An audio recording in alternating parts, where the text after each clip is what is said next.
आई भैया, हम सरबजीत सिंह आप सब तमाम भोजपुरिया श्रोता समाज के हाथ जोड़ के प्रणाम करतानी, पैर छू के गोड़ लागतानी। रउआ सबके बीच में लाइव के माध्यम से हम उपस्थित बानी। रउआ सबके बीच में कुछ गीत संगीत लेके आइल बानी। हम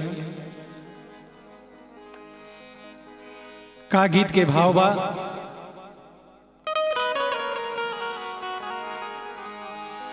क्या बात है। बेंजू पर संगत करत आनन हमार छोट भाई शिव प्रसन्न जी, और तबला पर संगत करत आनन हमार छोट भाई धनंजय बाबू, और झाल पर छोट भाई गौतम जी, और जौन साउंड सिस्टम बा बहुत ही प्यारे दुलारे हमारे भाई सोनू जी का म्यूजिक जोन रिकॉर्डिंग से ये लाइव हो रहा है। आई एगो गीत के भाव बा,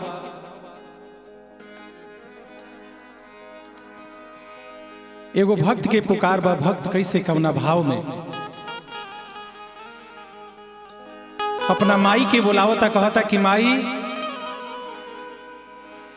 आज तोहरा आवे के पड़ी।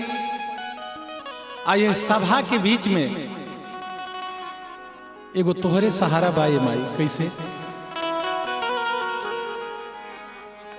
लाज बचावे जरूर आवे के पड़ी। कैसे है माई?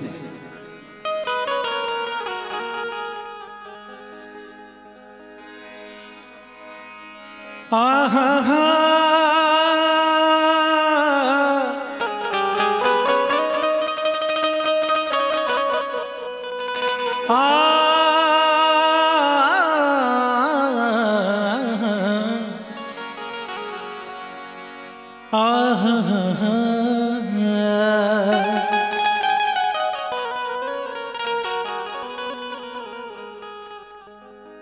या देवी सर्वभूतेषु विद्यारूपेण संस्थिता। नमस्तस्य जी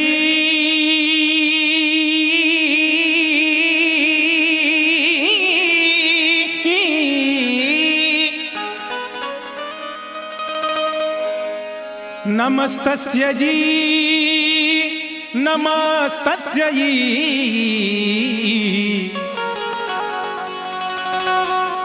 नमस्तस्य जी नमो नमो नमः।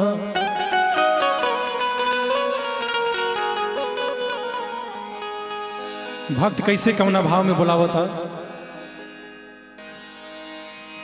कि बानी यसरा में हो,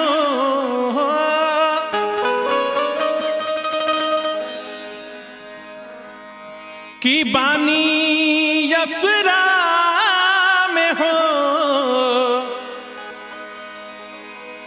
तनिया जैतू ए माई, ए माई हो,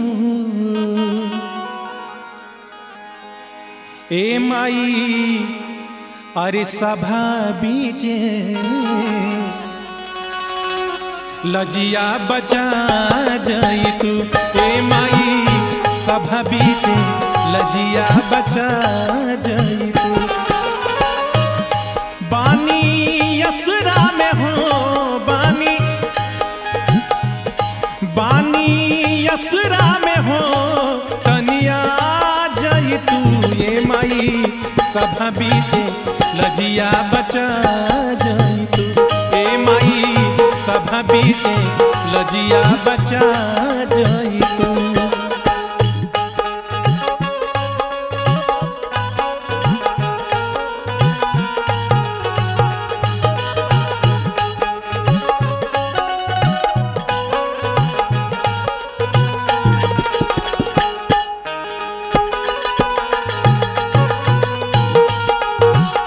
क्या बात है।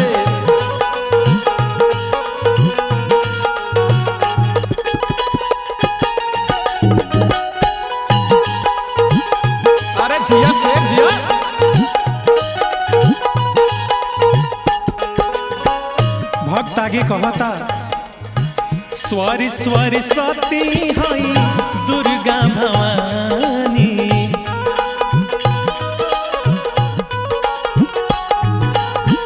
स्वर स्वर सती हई दुर्गा भवानी।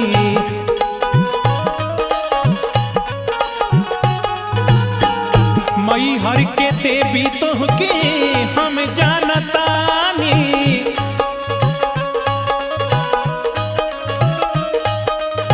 स्वर स्वर सती हई दुर्गा भवानी।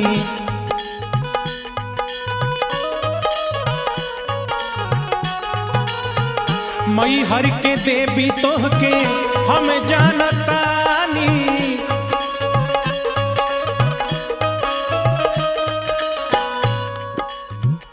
ए माई बीड़ा वाली हो,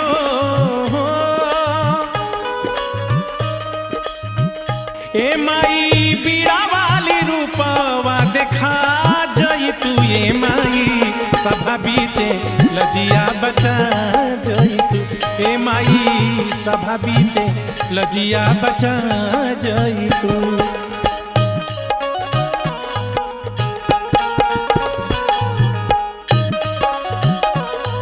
अरे जिया बाघ जिया,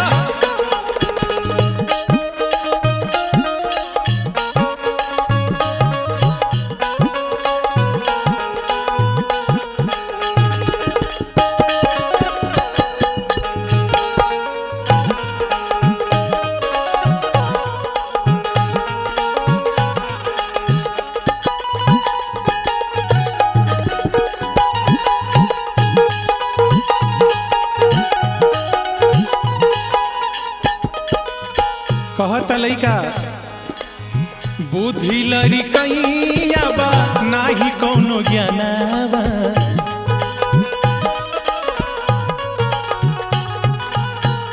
इज्जत बचई हमाई बेटा के समनावा।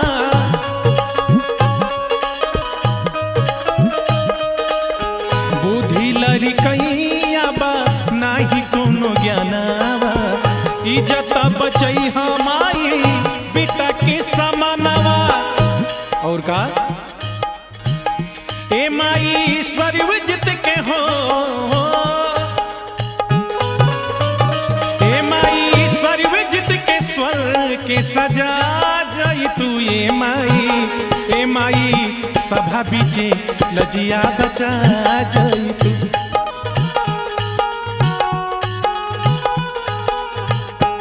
बानी असरा में हो कि बानी असरा में हो, तनिया जई तू, ए माई सभा बीचे लजिया बचा जई तू, ए माई सभा बीचे लजिया बचा जई तू, ए माई सभा बीचे लजिया बचा जई तू, ए माई सभा बीचे लजिया बचा जई तू, ए माई सभा बीचे लजिया बचा जई तू।